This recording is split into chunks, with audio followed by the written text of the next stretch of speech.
বিসমিল্লাহির রহমানির রহিম। আসসালামু আলাইকুম ওয়া রাহমাতুল্লাহি ওয়া বারাকাতুহু। আজকের আলোচনাটি এমন এক সহিহ হাদিস নিয়ে, যা আমাদের সমাজের এক ভয়ঙ্কর বাস্তবতা মনে করিয়ে দেয়। যখন আমানত নষ্ট হবে, তখন কিয়ামতের প্রতীক্ষা করো। বড় প্রশ্ন, কিয়ামত কবে হবে?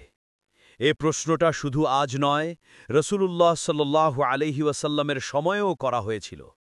আর তিনি যে উত্তর দিয়েছিলেন, তা আজ আমাদের সমাজের আয়না।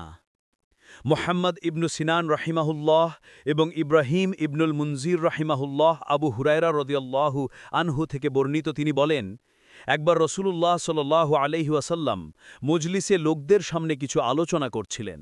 ইতিমধ্যে তার কাছে একজন বেদুইন এসে প্রশ্ন করলেন, কিয়ামত কবে হবে?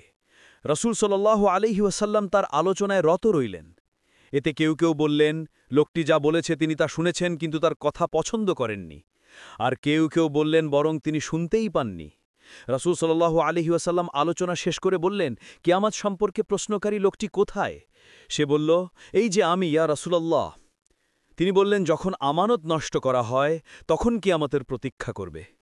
সে বলল, কিভাবে আমানত নষ্ট করা হয়? তিনি বললেন, যখন কোনো কাজের দায়িত্ব অনুপযুক্ত লোকের প্রতি ন্যস্ত হয়, তখন তুমি কিয়ামতের প্রতীক্ষা করবে। সহিহ বুখারী, ইসলামিক ফাউন্ডেশন, নং ৫৭। আজ চারপাশে তাকাও। যোগ্যরা পিছিয়ে যায়, আর দায়িত্ব পায় অযোগ্যরা। আমরা কি সেই সময়ই নেই? হে আল্লাহ, আমাদের সমাজে যেন আমানতদারি ফিরে আসে।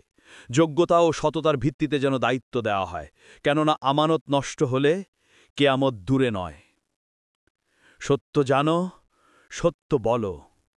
আল্লাহ তাআলা আমাদের এই প্রচেষ্টা কবুল করুন, আমাদের অন্তরকে খাঁটি রাখুন এবং হক কথা বলার ও শোনার তৌফিক দিন।